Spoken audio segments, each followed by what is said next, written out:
Ni kitu gani kilichokufanya uanzishe mahusiano na huyo mtu uliye naye kwa sasa? Ni kitu gani kilichokufanya uoane na huyo mwanaume au uoane na huyo mwanamke uliye naye kwa sasa? Kitu gani kilichokufanya mpaka ukaamua uwe naye kwa pamoja? Na je, hicho kitu ambacho kimekufanya umuoe au kitu kilichokufanya uolewe naye au kitu ambacho kimekufanya uanzishe naye mahusiano, je, hicho kitu kina uwezo wa kuwafanya nyinyi mkadumu ndani ya ndoa pale mtakapooana? Hicho kitu ulichompendea, hicho kitu ulichovutiwa nacho kwake, kina uwezo wa kuwafanya ninyi mkadumu ndani ya ndoa? Kwa sababu ili uishi na mtu kwenye ndoa inatakiwa kuwe kuna sababu ambazo zitafanya ukae naye. Je, ana uvumilivu? Tunapozungumzia uvumilivu tunamaanisha uvumilivu haswa. Mwanamke ambaye anakuvumilia pale utakapokuwa hauna. Mwanaume atakaye kuvumilia pale utakapokuwa wewe mwanamke umeumwa, hataenda kulala na wanawake wengine. Ukishajifungua hataenda kulala na wanawake wengine, atakusubiria mpaka umalize zile wiki, sijui wiki ngapi zile. Je, anacho kitu kama hicho? Akiona tu wanawake tayari, akiona makalio makubwa, kashaenda kukuchiti na hao wanawake wenye makalio makubwa, wewe kakuacha ndani kwa sababu una vikalio vidogo. Ana tamaa, akiona mwanamke mzuri ana shepu, tayari kashaenda kukuchiti. Je, hana tamaa? Au umevutiwa naye? Je, huyo mwanamke uliyevutiwa naye hana tamaa? Akiona pesa tu tayari kashakuchiti. Akiona mwanaume handsome tayari kashakuchiti. Hana hiyo tamaa?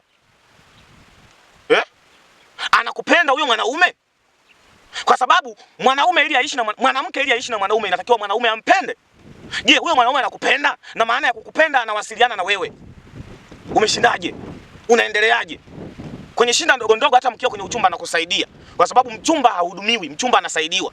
Je, huyo mwanaume ana moyo wa kukusaidia? Anawasiliana na wewe? Ndio maana umempenda? Je, huyo mwanamke anakuheshimu? Anakutii? Anakusikiliza? Kwa sababu ukimpenda mwanamke kwa sababu ya shepu au makalio, hautaishi na shepu, hautaishi na makalio. Ukimpenda mwanaume kwa sababu ya pesa au kwa sababu ni handsome, hautaishi na uhandsome wala hautaishi na pesa zake. Pesa za mwanaume ni za mwanaume. Usikubali kuolewa na mwanaume kwa sababu ana pesa. Kubali kuolewa au kuanzisha mahusiano na mwanaume ambaye anakujali, na mwanaume ambaye anawasiliana na wewe, kwa sababu mahusiano ama ndoa ni mawasiliano.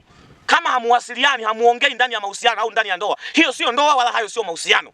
Mawasiliano yakikata ndani ya mahusiano, hayo sio mahusiano. Mawasiliano yakikata ndani ya ndoa, hiyo sio ndoa. Ndoa ni kuwasiliana, ni kuzungumza, ni kupeana mawazo.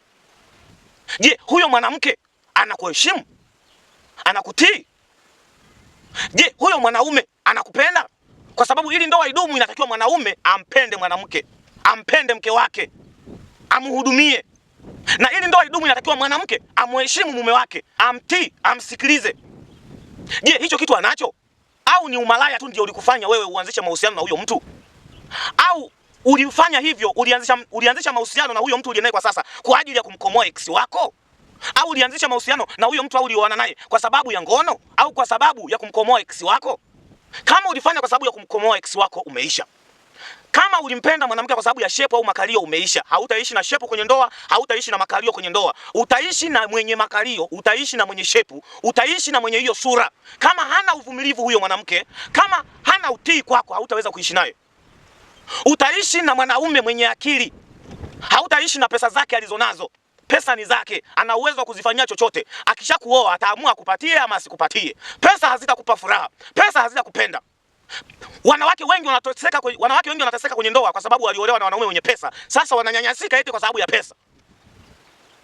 Je, ni kitu gani hicho ambacho umevutiwa nacho kwake ambacho kitawafanya ninyi mdumu kwenye ndoa mkishaoana? Ni kitu gani? Au ukiachana mtu jana au juzi, wiki iliyopita, umeshatafuta mtu mwingine ili kumkomoa ex wako. Tendo la ndoa sio la kawaida. Tendo la ndoa linauharibu sana maisha ya mtu. Linaharibu sana hatima ya mtu. Tendo la ndoa sio la kawaida, ila kwa sababu ya ubishi wetu sisi wanadamu tunaelekezana, hatutaki. Mtu kaona maziwa tu, kaona makalio, kashadata, anasahau ya kwamba huyo mwanamke ambaye amemtamani na anaenda kulala naye, kuna wanaume wamelala naye, wamemchezea mpaka wamemchoka. Yeye anamuona kwake kama mpya, anaenda kulala naye na haribu maisha yake. Huyo mwanaume ambaye umemuingia tamaa eti kwa sababu ni handsome, eti kwa sababu ana pesa, kuna wanawake wameshalia sana kupitia huyo mwanaume. Acha tamaa. Je, huyo mwanaume ana uvumilivu wa kukuvumilia mpaka akuoe ndo afanye tendo la ndoa na wewe?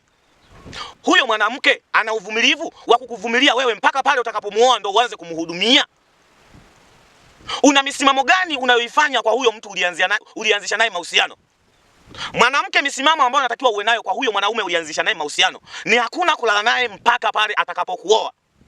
Kwa sababu jambo kuu mwanamke ambalo utakuwa unalifanya ndani ya ndoa, kitu cha kwanza ambacho utakuwa unampa mume wako kwenye ndoa ni ngono. Hakuna zaidi cha kumpa zaidi ya ngono. Vya kuongezea tu ni heshima na utii na adabu. Lakini kitu kikubwa ambacho kitamshawishi mwanaume wako akuoe ni ngono, ni tendo. Sasa kama unampa ngono, unampa tendo kabla hajakuoa, atakuoa kwa sababu gani? Wakati tayari kashauona uchi wako, kashauchezea na kashamalizana nao hamu. Je, hawezi akakuacha akatafuta mwanamke mwingine ambaye ni mpya, ambaye hajawahi kulala naye amuoe? Akuache wewe ambaye kashauchezea uchi wako mpaka kauchoka? Kama umempa ngono sasa hivi, umempa tendo, kwenye ndoa wewe mwanamke utampa nini mwanaume wako? Na wewe mwanaume, misimamo ambayo unatakiwa uwe nayo kwa huyo mwanamke ulianzisha naye mahusiano ni hakuna kumhudumia mpaka awe mke wako. Mchumba hahudumiwi, mchumba anasaidiwa tu. Kwa mfano, kama ana shida ya 100,000, kwako inatakiwa aje na 95,000, wewe utamsaidia 5,000 tu huyo mwanamke ambaye ni mchumba wako. Lakini sio unampa 100,000 yote, huyo sio mke wako, huyo ni mchumba. Ana uwezo wa kuolewa na mwanaume yoyote kwa sababu hajaoa mke wako. Ana uwezo wa kukuacha muda wowote. Mchumba hahudumiwi, mchumba anasaidiwa. Ana shida ya milioni 6, sija na shida ya milioni ngapi? Kama ana shida ya milioni 6, kwako anakuja na milioni 5 na 800,000 au na 900,000, wewe unamsaidia 100,000 tu. Ile nyingine anatakiwa apewe na baba yake. Mchumba anahudumiwa na baba yake. Mchumba anagalamikiwa na baba yake. Wewe utaanza kumhudumia ukishamuoa. Hata kama atakuwa anaingiza pesa, utaanza kumhudumia kwa sababu atakuwa ni mke wako. Utamhudumia hata kama yuko na pesa, utampa 100,000. Hata kama ana shida ya milioni 1, utampa yote milioni 1 kwa sababu ni mke wako. Akija kukuacha huyo mwanamke ambaye ni mchumba wako kwa sasa, na hizo huduma unazompa sasa hivi ni kubwa, utakuja kuumia. Mtoto akiwa kwa wazazi wake ana uwezo wa kuolewa na mwanaume yoyote. Ana uwezo wa akatokea mwanaume ambaye anatoa pesa kubwa, pesa nyingi kuliko wewe ambaye unampa saa hii. Na ikitokea mchumba wako wa kike amekuja na pesa kwako, ana milioni 6. Je, ana kazi hiyo milioni 6 ambayo anakuja kuomba umuongezee akanunue kitu fulani? Ana kazi? Kaitoa wapi hiyo pesa? Mpigie baba yake mzee. Kwa sababu hapo tayari mtakuwa mmeshatambulishana kila mtu kwao. Mzee, mtoto wako amekuja na milioni 5 na 900,000, anaomba nimuongezee milioni 1 akanunue simu. Hii pesa ameitoa wapi? Mzee atasema kama kweli kampa yeye. Na kama hajampa yeye, mzee hajampa mtoto wake, hiyo pesa kaitoa wapi? Hiyo simu kanunua, pesa kaitoa wapi? Na baba yake hajampa pesa. Nani mwingine anamhudumia? Nani mwingine anamsaidia? Ukiangalia mzee hana kazi, yeye mwanamke mwenyewe hana kazi, lakini huyo mwanamke uliye naye kwa sasa kwenye uchumba au mahusiano anamiliki vitu vya gharama kubwa, amepanga nyumba ya gharama. Hizo pesa anatoa wapi? Na haujampa wewe, haujaanza kumhudumia kama mke wako. Hivyo vitu vya gharama anavitoa wapi na hujamhudumia wewe? Ukiona hana sababu za kukwambia hiyo pesa kaitoa wapi, ujue huyo mwanamke ni malaya, achana naye. Na wewe mwanamke, hakikisha unamchunguza huyo mwanaume kama halali na wanawake wengine. Mwanaume atakayekuvumilia mpaka atakapokuoa ndo akaanza kulala na wewe, huyo ndio mwanaume wa kweli na hana tamaa. Mwanamke atakayekuvumilia mpaka utakapomuoa ndo uanze kumhudumia, huyo ndio mwanamke wako wa kweli. Mchumba hahudumiwi, mchumba hasomeshwi. Mwanaume hapewi tendo la ndoa mpaka akuoe. Namba 2. Je, ni vitu gani huwa mnaongea ukikutana na mchumba wako au ukikutana na mumeo au mkeo? Ni vitu gani huwa mnaongea vya kuhusu maisha yenu ya baadaye? Au mwanaume akipataga tu hisia, akipata nyege anakupigia, anakuja analala na wewe, unaondoka. Na wewe mwanamke ukipata shida unampigia simu mwanaume wako au mchumba wako, anakupa hela. Unamaliza shida zako. Nataka niwaambie, hapo kuna muuzaji na kuna mnunuaji kama mnafanya hivyo. Wanaume wengi wananunua malaya halafu wanaita wachumba zao. Yaani wewe huyo mwanamke wako ukitaka kukutana naye unampa pesa, akilala na wewe unampa pesa. Akipata shida anaomba pesa unampa, alafu baadaye unampigia simu unakutana naye unafanya naye ngono. Hapo unanunua malaya. Tena malaya mwenye gharama kubwa, kwa sababu kuna mtu anakuomba 100,000 na anakuomba 300,000, anakuomba sijui milioni ngapi, unampatia na hajawa mke wako. Akilala na wewe tu anaomba pesa. Wewe unanunua malaya, tena malaya wa gharama kubwa. Ni heri hata sijui uende ukanunue wale makahaba wanaojipanga tu. Tena huyo malaya ndo hatari kuliko wale malaya wanaoweka foleni. Kwa sababu huyo malaya ambaye unajua uko peke yako, kumbe tayari yuko na watu wengine. Kwa hiyo kama unampigiaga simu mpenzi wako wa kike anakuja, unalala naye unampa pesa, hapo kuna muuzaji na kuna mnunuaji. Hata sibola kanunue malaya tu huko 3,000, kuliko huyo malaya unaigaramika pesa kubwa hivi. Halafu unadhani uko peke yako, uko peke yako, kwa huyo mwanamke mko wengi. Tena wale malaya ndo wanajali afya zao kuliko huyu. Huyu ana uwezo wa kulala na mwanaume yoyote na asikwambie chochote. Halafu mnalamba, eti unalamba uke wa mwanamke. Hivi hata kama huyo mwanamke ametoka kulala na mwanaume mwingine sasa hivi, halafu akakutana na wewe njiani ukaenda naye ghetto, na wewe ukataka kulamba, atakwambia usilambe? Ukimuuliza kwa nini usilambe, atakwambia nimetoka kulala na mwanaume mwingine, kwa hiyo shawaza mwanaume zako ziko ndani, atakwambia. Si unalamba hata shawaza mwanaume zako ziko ndani, katoka kulala na mwanaume mwingine na wewe umemchukua hapo hapo unanyonya, shawaza mwanaume mwenzio unazinyonya. Mnafanya mambo ya kijinga. Mnaongea nini mkikutana na mchumba wako? Mnapanga nini kuhusu maisha? Au mnakutana tu? Mmeanzisha kigrupu cha kufanya ngono. Nyinyi ni wana ngono. Hamuongei mtaoana lini? Hamuongei kuhusu mipango yenu ya maisha. Nyinyi mkikutana mnafanya mapenzi, kila mmoja anafuata mambo yake. Lengo lenu la kuanzisha mahusiano ni nini? Nini lengo la mahusiano yenu? Je, mnaoana au ni ngono tu? Lengo lenu la mahusiano yenu mlionayo na huyo mwanamke au huyo mwanaume ni nini mpaka sasa hivi? Mna lengo gani? Mtaoana lini? Mbona mahusiano yenu, uchumba wenu umechukua muda mrefu mpaka inafikia hatua elimu zinawadanganya watu. Mwanamke na mwanaume wanasema tusibebe, yani hapa tusipeane mimba mpaka siku tuoane. Kwa hiyo sasa hivi choma sindano au kunywa vidonge ili usibebe mimba.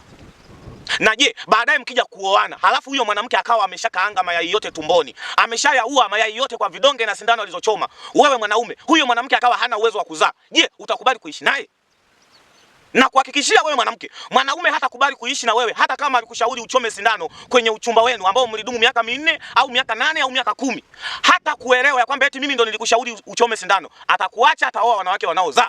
Wewe atakuacha. Na je, mnayajua madhara ya sindano na dawa mnazokunywa na sindano mnazochoma kwa ajili ya kuzuia mimba ili muendelee kufanya ngono? Tendo la ndoa lina matokeo yake. Matokeo yake ya kwanza ni kuleta kiumbe duniani. Sasa kwa nini mnazuia kile kiumbe kisije kinagonga ukuta? Yaani yale mayai yanaharibika. Kwa nini? Mjiandae na mambo matatu. Jambo la kwanza, hamtapata mtoto. Kuna uwezekano mkubwa wa kutopata mtoto. Jambo la pili, mkipata watoto watakuwa na matatizo ya afya. Jambo la tatu, hata mkipata watoto wenye akili, mtaweza mkazaa mtoto mmoja tu, msizae watoto wengi. Jambo jingine la nne, jiandaeni kutibiana. Yaani wewe mwanaume jiandae kumtibia huyo mwanamke kwa madhara yatakayomkuta. Kwa sababu vile vidonge havitamwacha salama. Na kitu kingine, mwanaume ambaye yuko serious kukuoa wewe mwanamke, jambo la kwanza akishakutongoza atataka kwenda akakutambulishe kwao. Akishakutambulisha kwao, ataenda kukutambulisha, yani atataka wewe ukamtambulishe kwenu. Na atakuwa hayuko serious sana kudai tendo la ndoa. Kakutongoza jana tu, basi leo nataka kupanua miguu na wewe umekubali. Ukishampa ngono utampa nini kwenye ndoa? Unacha kumpa mwanaume zaidi ya ngono. Sasa ukishampa ataendelea kubaki na wewe. Lile lengo na nia kuoa itatoka. Mwanamke ambaye yuko serious anataka kuolewa, lazima atataka aende akajitambulishe, yani lazima atataka aende akatambulishwe kwao kwa yule mwanaume. Na akishatambulishwa ataendelea na misimamo yake, hakuna kulala naye mpaka muoe. Lakini wewe ushalala naye, ndio maana hakuoa mpaka sasa hivi. Uchumba umechukua takriban miaka kadhaa, bado tu hajakuoa na unaamini atakuoa. Hakuoi, lazima atakuacha aoe mwanamke ambaye ana misimamo yake. Je, umechunguza ukoo wa huyo mwanamke au mwanaume? Alilelewa na wazazi au na ndugu, au alilelewa na walezi? Na hao wazazi au hao walezi au ndugu wana tabia gani? Lazima ujue ukoo wa mume wako au ukoo wa mke wako.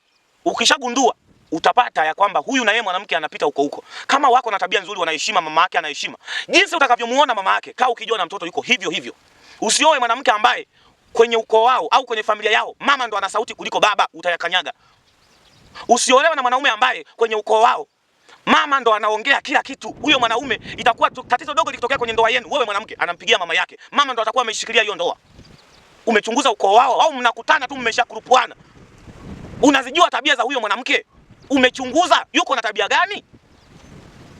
Nenda kwao, ulizia marafiki zake, ulizia ndugu, kwa kuibia mpaka ujue.